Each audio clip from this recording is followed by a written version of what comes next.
G'day guys, Chewy here and welcome back to some more coverage of Warlords of Draenor, where today we're back into the arenas.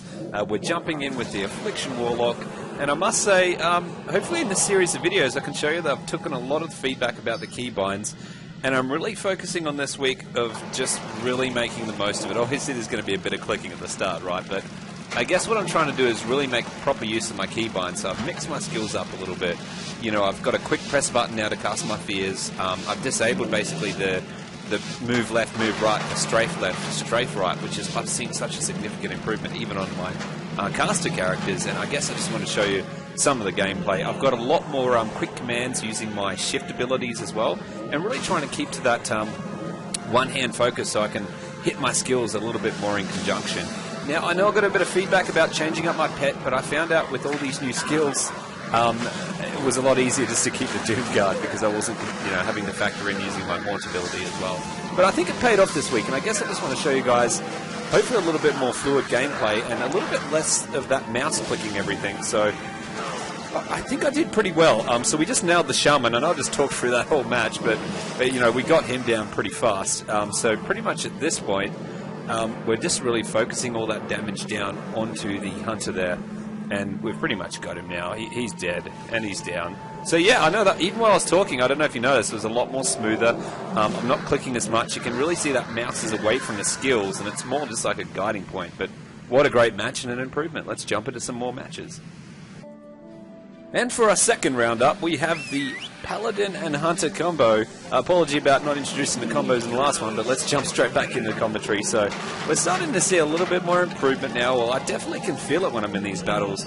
I'm more focused on I guess what's happening on the battleground or the arena itself, I should say, rather than trying to get my mouse to that skill. And it really, that feedback about the keybinds, it helps so much.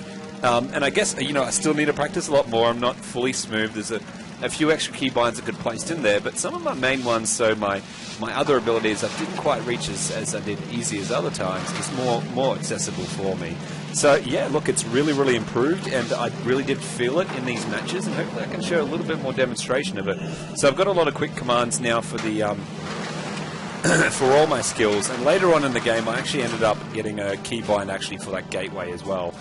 So I do apologise if you did see a click in there. I can't remember if I did on this one, but the main spells that I would really spend a little bit of time clicking and sort of losing that distraction, I've really changed that around. So I've jumped straight into there. That wasn't quite the best opening I could have had with the Pally. A good throw down on curses, but I got channeled pretty hard by this combo. You can see at this point here, that would have been a perfect opportunity for me to press E, which is basically my interrupt. To at least maybe give me a little bit more time, but he usually bubbles before he casts his abilities. I have teamed up with a Survival Hunter, so that I guess the combo I didn't get to talk about earlier in the match when I was doing my little intro chat is we've gone for a double dot madness, because if everyone knows the Survival Hunter is all about the dots, and so am I. And you can see we pretty much nailed that Paladin down to a point where he's almost critical, and we're just trying to follow him up there, but pretty much the dots ticked him. At this point, I was trying to kite around the pole, and then I sort of realised, oh my god, I'm versing a Beastmaster Hunter, so if anything, that pet is going to kill me. I probably could have casted a lot of fear. I started to catch on when I was playing, like, what am I doing? This is a Beastmaster, and his pet just wails me. So luckily I've got a good application of dots in there and left him critical for my ally to knock down. So alright for the Huntsman kicking it in for me. Not too good in terms of the death there, but not too bad, getting a bit smoother, and I'm even noticing as we comment. So let's check it out for our next round and see what we're up against. And for our third round, we have the Monk Warrior combo. So look, this combo here is a healer comp, so really good call. I called the Monk and for the focus, but actually my ally come up with a really good idea, and it is quite a viable strategy, and that's why he questioned me there. But basically we went for the whole, well, let's CC the healer and try pummel down the warrior, right? Because the warrior, although he has a greater deal of defensive abilities and way to regenerate, we've probably got more succession by CCing the monk. And if you think about it, the monk's a really mobile character for a healer. He's got a lot of abilities that allows him to do rolls and escape. So he's just a pain in the butt to put pressure on. So it was a really, really good valid reason why we swapped for that. So here we are. We're trying to line up a really good play here. A little bit of lag there, sorry about that, but basically what we're trying to do is get ourselves into a good position where I can really start applying some fears, but while I was running around that pole to get myself into that position, the monk was actually constantly trying to outsway me. So at this point I thought, well, let's stop chasing the monk and put that pressure on the warrior. So you can see here the monk has thrown down some significant of his cooldowns to really save his warrior there, and I sort of thought, well, you know, I'm taking some serious damage, it's time to pop my cooldowns. And I don't know if you noticed, but you can even see that my mouse is really focused in the center of the screen. It does move around, of course, of habit. But look, we've pretty much lined ourselves up in the perfect position to be taking down the warrior. Unfortunately, we've got some strong heals coming in, but luckily the hunter came in there for a quick interrupt. No, it was a trap that pretty much sealed the fate of the warrior, which left, of course, the monk to deal with us, which at this point in the match is pretty much over, right? But look, really, really good application of less clicking on the abilities, and you can really notice it because you focus more on your target. You're a little bit more aware of your surroundings. Though I still missed a few cues in that, we did have a successful match-up and defeat the monk healer combo. So let's jump into another match.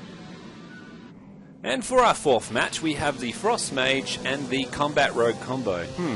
It's a bit of a sneaky one, this. It can be a real tough combo too, so that was a really, really good call there from Murderface. And the reason why it's a tough comp is obviously the Rogue is a very stealthy character, has a couple of good cooldowns that mitigate damage, and of course the Mage is just a jumpy character with some significant boosts in Frostspect. So it can be a bit of a sticky sort of matchup to go.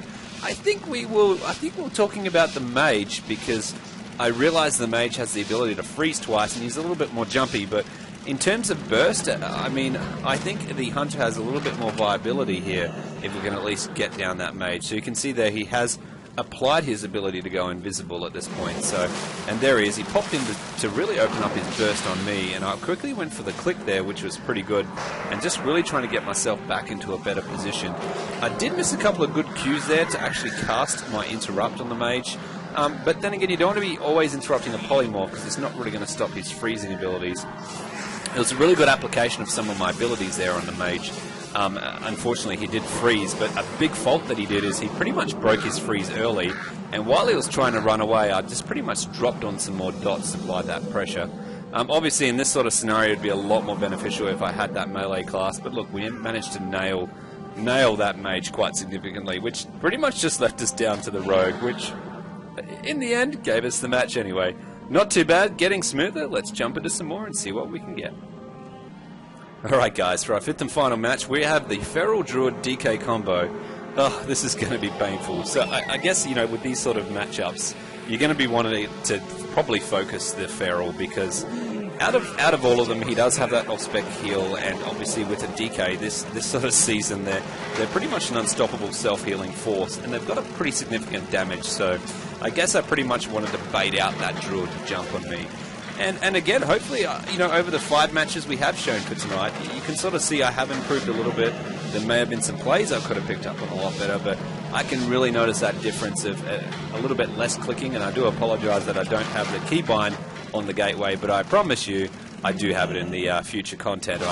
I think a few matches later I ended up applying it there because I just couldn't be bothered clicking anymore, and that's what it's all about. So here we baited out a successful Druid jump on me, so I pretty much procced my trinket there to get out of that stun lock, because if you know anything about those Druids, you know, with them pop all those cooldowns, they have a significant amount of burst they can do. So you can see there, that is a really good position to be dropping in there. We had some massive, massive damage off from the Survival Hunter. And pretty much at this point, even though I took a fair much of a beating, it's pretty much in the bag. My beautiful Doom Guard off the side is smashing him with Doom Bolts, and I'm just in there, just dropping my curses. So look, I think it's been a successful 5 matches, and I just wanted to say thank you for the feedback, and it's really improved my play, and I'm loving the keybinds. And as always guys, thanks for watching.